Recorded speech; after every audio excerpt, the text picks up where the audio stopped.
Hey, on the channel, we're back at it with another round of Masters of the Universe, this time back to the Origin Style 2000X figures with Sorceress, Sy-Klone, and Trapjaw. And the spirit of Ultimate Warrior will run forever!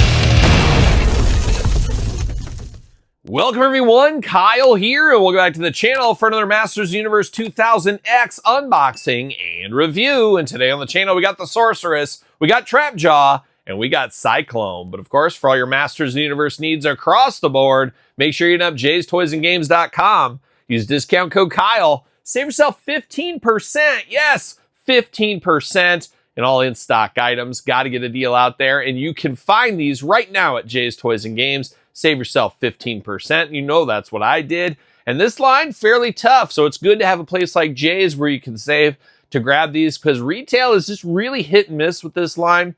It's the little engine that could for the Masters of the Universe. Chronicles getting a lot of attention. The core line getting attention. Some of the Creations exclusive, San Diego Comic-Con exclusive. Some of the Origin stuff that still comes out. There's a lot of He-Man stuff out there right now. And the 2000X series, a little bit lost in the shuffle is what I feel. Obviously, for me, not my favorite incarnation of He-Man, but it's one I've grown to respect as time has went on. I remember when it first came out, it really wasn't for me, but now I can watch an episode or two, and it's been a while since I've watched these episodes, so I'm not opposed to going back and checking them out one of these days here. But we got three heavy hitters. Cyclone, always a favorite of mine. Sorceress, a must-have, and Trapjaw, one of the key characters, if you ask me, for the bad side of the Masters of the Universe. So a good mix right here, and of course we do know Manny Faces is a deluxe figure from this set. We'll have that unboxing in a separate video, so be on the lookout for that. But be on the lookout for how we're going to do this review. We're going to take a look at the packaging. We're going to talk about it. We're going to unbox it. We're going to talk about it. We're going to see where it goes from there. And we are a ladies first channel. So we're going to the Sorceress. You know me, I like my ladies with some wings from time to time. But looking good here. You got that traditional background there with the upside down crosses. What are we doing? Worshiping Satan over here? He-Man and the Masters Universe. Sorceress, the heroic guardian of Castle Grayskull. Part of the cartoon collection, which technically is right there. On the back, got the cross-sell the whole way, which we're unboxing right here as well. Got the Sorceress taking flight up there like an angel, Todd McFarlane, like an angel. As seen on the Ties That Bind episode. And we got an old-fashioned showdown here, like young Jeff Lynne and ELO is what it looks like on the back. It says you can equip her staff, so that's our action feature, I guess. And you got Cyclone Trapjaw, which we're going to unbox. So let's get down to it. Let's get down to business here. See what all the fuss is about. There's always fuss with the Sorceress. See you later, Spider-Man style up over the top. No card, no comic. What are we doing? See you later. Goodbye. We're cutting corners. We're cutting corners. Sorceress looking interesting there. She is locked in. It is mattel after all. So we got to get these twist ties out of here. And they're very tight twist ties. Sorceress, very tight. I guess I would assume that. I would assume she's very tight as well. Oh, she's full of rubber bands. Full of rubber bands. Man, oh man, what are we doing here? Got a little staff. You got to equip that staff. That's what it says on the back. I'm an expert on equipping the staffs, let me tell you. Let me tell you. See you later. Goodbye. A little smaller staff than I'm used to working with here, but, you know, I'll make do. I'll make do. But let's dive into it. Let's start with the staff, all in gold right here. Taking flight up there at the top of the staff looks pretty good. No issues with this one. It's just your staff all in one color like we historically see from this line. And then we get some wings here, nice feathered wings. Obviously, they are removable if you need them to be, but they are nice. They look like wings. They look like feathered wings. Look like something like Archangel might have or something. Or Angel back then. Yes, exactly, Todd McFarlane. They're looking good there. Plug in the back. Yep, got two holes in the back. You just plug them in. You just plug in the holes. You know, we're good at plugging holes around here as well. But now we're diving into the Sorceress, looking like something from Egypt, ancient Egypt, of course. The Curse of the Pharaohs. We know all about that. My daughter and I went for late night pizza the other night. We were listening to a little Merciful Fate. I was saying, oh, you need to listen to Merciful Fate, Al. This is the stuff you need to hear. This is way better than that K-pop stuff you're listening to. I don't know if she agreed with me. I don't know, but we listened to some Merciful Fate. So shout out to King Diamond and the boys, of course. but looking like something out of ancient Egypt here with the headdress there. You got the gold, which matches the staff there. You got the little eagle helmet there. Got a little blue coming down from her eyes, looking good. Bright, shiny red lipstick, because why wouldn't you? And then you got the gold and kind of bluish colors throughout here. Gold wrist bracers. You got the gold piping throughout the blue shirt there, looking very nice. Got a very mummy wrapping like skirt down here as well. So really playing all those ancient Egypt hits is what she's doing. She's got some knee pads there with a little bird action in blue. You got the very Tila and Evil Lynn style boots. Obviously, you got to get the most out of your molds. We know what they're up to here. But you got the gold trim there against kind of the sand color boots on her. 2 gripping hands out of the package as well. Arms all the way around. Single jointed elbow, side to side, hands back and forth, side to side, head back and forth, side to side, removable. Is it going to be one of those? I think it's one of those. You turn it to the side and then it just kind of pops off on you a little bit. Waist articulation. She does got decent split because she's got the slits on the side of her dress there. Leg goes up for the kick to the nuts if you need to. Single jointed knee, side to side, back and forth. Boot cut, ankles up, down, back, forth, side to side. Playing all the hits in the articulation department here.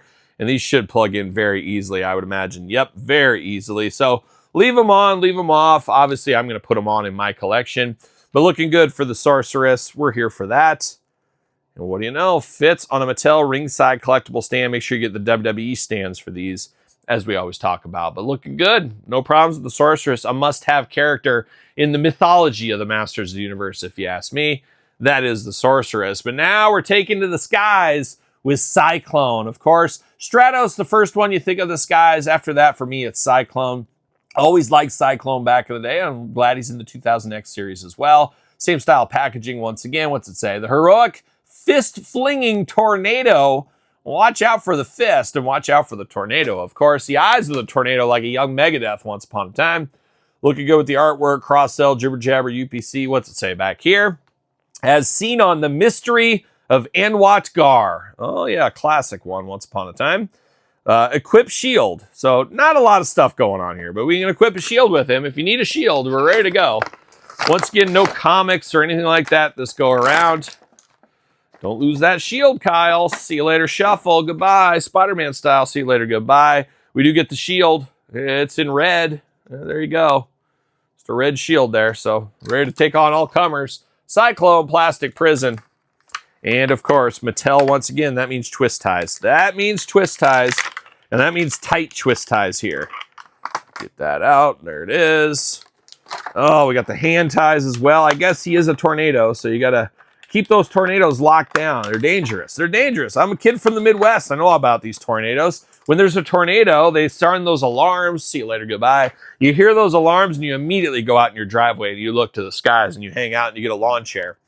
That's what you do in the Midwest. You don't go for cover in the basement.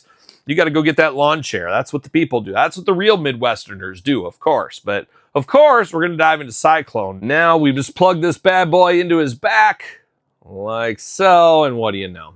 Get that little attachment. I don't know, technically, I don't know what you call that, what it is. I don't know, but it is a hallmark of Sy-Klone going back to the early days, obviously. But looking good there. But diving into him, a little bit, I always felt he had kind of a little bit of a samurai look to him in this incarnation. A little bit of a samurai helmet is maybe the reason for that there. Looking good. He went blue face like a young Papa Smurf once upon a time. You got that honey mustard helmet with a little bit of red on there as well. He does got the lenticular sticker on the front. That's a callback to the old days as well on that. Looking pretty good. Very small in the middle. Got the honey mustard arms, honey mustard legs, and then very robot-like blue hands, forearms, and boots down here, giving him a little bit of a robot kind of feel with the sculpted here on the legs as well. An interesting looking character. I don't know if he's my favorite incarnation. It's not my favorite incarnation. The original action figure would be my favorite incarnation. But this one is very cool. And going back to the 2000X toy line, I always liked this one once upon a time. But his arms do go all the way around. You're going to be blocked by that backpack. Single jointed elbow, side to side, hands back and forth, side to side. He comes with the 2 hitchhiker hands this go around here. Waist articulation is there. He does got the belt, got a little pouch over here. I'm not sure exactly what he's putting in that pouch. And he's got another one in the back as well. Got those big old splits if you need them. Leg goes up for the kick to the nuts. Single jointed knee, side to side, back and forth. Boot cut, ankles up, down, back and forth, side to side. Always a little tight on the articulation on these figures as we've seen. How well does this fit on his arm? Look at that. Fits perfectly there. He's got a shield. He's ready to go. He's ready to take on all comers. Is our friend Cyclone. And he also fits on the Mattel Ringside Collectible Stand. Use the code Kyle, save 10%. Look at that. Look at that. It's like he was made to be on there. But I do got the 2000X edition Once Upon a Time. You can spin this one. Has all kinds of action features going on that one there. But we got him ready to go. Similar but different. A little bit color differences. Lighter blue, lighter yellow, darker blue, darker yellow, darker reds, lighter reds. I mean, you can tell they're the same, but they're also very different from each other. But very cool. This line, Once Upon a Time, was pretty awesome. I had to skip it because of finances back in the day, but I admired from afar. Now I'm at a point in my life where I'm not opposed to picking up this entire collection of these slowly as I go to toy stores like our friends over there at Jay's. Maybe get loose, minty copies to save some money. We'll see what ends up happening in the future. But Cyclone is a very fun one here. But we're going to close it with one of my favorite villains of all time. Very well could be a Mount Rushmore 80s villain. If there wasn't such heavy hitters like the Shredders, Cobra Commanders, things like that. Skeletor, obviously. But the second tier of the Mount Rushmore villains, I would call Trapjaw. And Trapjaw had a breakout year this year in the movie, of course. Trapjaw looking very cool here. Masters of the Universe, Trapjaw.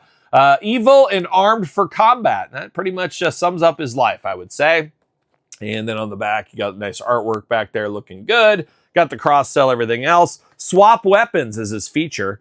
Nothing else too fun. As seen on the episode Trust, once again, like a young Megadeth. A lot of Megadeth references in this one. But as seen on Trust, and I remember that, just seeing the artwork there, they had to like team up and be friends or whatever. And I think it was like the movie Enemy Mine. You remember that movie? I remember being like 5 years old and my dad would be watching it on Showtime or something. And we'd sit there and I'd always watch Enemy Mine with him. I don't know why. It was a weird one, but there was like two guys that should hate each other that became friends. And then like the guy alien was having a baby or something. It was really strange for a young kid to wrap his head around, still to this day. And that guy was a Louis Gossett Jr. He kind of looked like a burnt peanut. You ever have one of those burnt peanuts? He kind of had that look to him there. Anyways, but I don't know if that was kind of based off that movie. Maybe, maybe not. But looking good. Stratos. Stratos from this line, one of my least favorite figures of last year, if you guys remember back on the channel. See you later, goodbye. We did the top 5 worst figures of the year, and I think Stratos was like number 1 or number 2. See you later, goodbye, Spider-Man style. Hard times with that one. Hopefully we don't have hard times with old Trapjaw. We're going to get him out of the package. We're going to get all these twist ties out, and of course they lock down his weapons as well, because why wouldn't you lock them down? Why would you not? There you go. There you go. My goodness. My goodness. So tight. So tight. Like a young Cheap Trick. Throwing out all the references here today. There we go. There we go. Oh my gosh. Another twist tie. A rogue twist tie on the elbow. Always watch out. And then another one. What are we doing? There we go. Boy, I'm a professional. Or am I? I'm not sure. I'm not sure at this point here. There we go. Up high. See you later. Coming back like a Frisbee. Watch out for it. There it is. All right, let's get down to Trapjaw here. One time, many years ago, it was one of the weirdest things, and it was all caught on tape. I threw one of those plastic things, I gave it the old see you later, and it swung back around like a boomerang. It was the craziest thing. I said, did you guys see that? It was all on video. I wish I could find it, but there's a short out there somewhere of it. But Trapjaw, enough jibber jabber out of me. Let's get down to Trapjaw. Let's see what he's up to here. One accessory, he's got, I don't know what this exactly is. Almost looks like a praying mantis arm is what it reminds me of. All in kind of a bluish silver color. Diving into Trapjaw though. We got Trapjaw. I would know who this is in the face. Got the green skin tone, got the red eyes, got the dark red helmet, but a very light red jaw on him. And the jaw does move, but not a whole lot. I wish there was more movement out of the jaw. He is Trapjaw after all. Need a little bit more movement there. But he does look good. He does look very evil. Very evil. He does got the blue skin going on, a hallmark, of course. Got a gray hitchhiking thumb over here, looking very nice. Got the gray forearm guard as well. And then the right arm, that's where the business picks up. Got the big shoulder guard up over the top here. A softer plastic up on the top. Connects into his little vest. Got some hoses and piping up. There's that hose, and I guess it plugs into the back. There's a little spot in his tricep you can plug that into if you need to. But then you got the big arm apparatus. You got the protector over here, and then you got the pinch and claw. You do have articulation in the claw there, so he can pinch you. But that's a very long arm on him. It's about as long as his body, as you can see. You do got articulation in the elbow on there, single jointed. The arms do go all the way around. Obviously, the normal arm, we'll call it the normal arm, single jointed as well, side to side, back and forth, hands back and forth, side to side. You do get the turn side to side on the grappling hand over here, the gripper, and then you get the single jointed elbow, side to side there, and then arm will go all the way around. This does move out of the way for you. It does have some articulation to move, so I like that. Waist articulation, splits if you need them.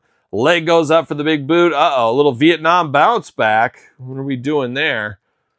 Not just for WWE anymore, I guess. Single jointed knee, side to side. Boot cut, side to side. Ankles back forth, side to side.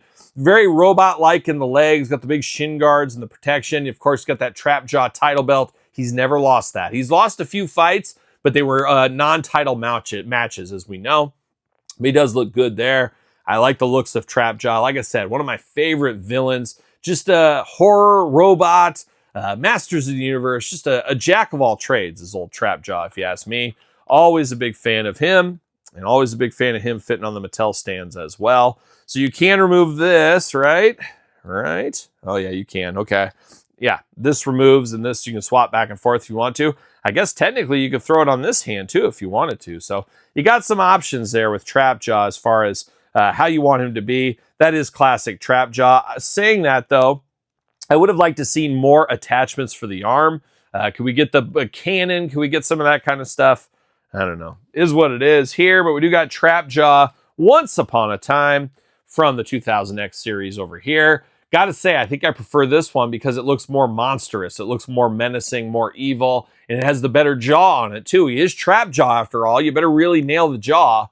I don't know, but for me, I do prefer this one for the 2000X series here, but it's always fun to get a Trapjaw in the collection, just like Sy-Klone, just like our friend the Sorceress, here today from Mattel. But there it is, the latest wave of Masters Universe 2000X figures. Be interested to hear your thoughts on these. Pick up, pass, long game, no game. Have you never seen these figures? Are you totally out of the game on these figures? Let me know in the comments down below. You made it this far, don't forget to like the video. Don't forget to subscribe to this very YouTube channel. We got videos every single day. Almost seems like we have a Masters video every single day, Todd McFarlane. We got plenty of content to keep you busy. Make sure you do subscribe. And if you want to go a step further, check out YouTube channel memberships. Check out Patreon for early access to videos just like this. Plenty of other content to keep you busy each and every single day. SirPaul64 on the X, _Kyle_Peterson on Threads, Instagram, TikTok, and The Kyle Peterson Show at gmail.com, which is the name of my podcast, The Kyle Peterson Show. Available where podcasts are found, videocast on YouTube. So for little Trapjaw, Sorceress, and Cyclone, I'm Kyle. See you guys all real soon. Are we gonna dance or are we gonna play? I'm solid gold.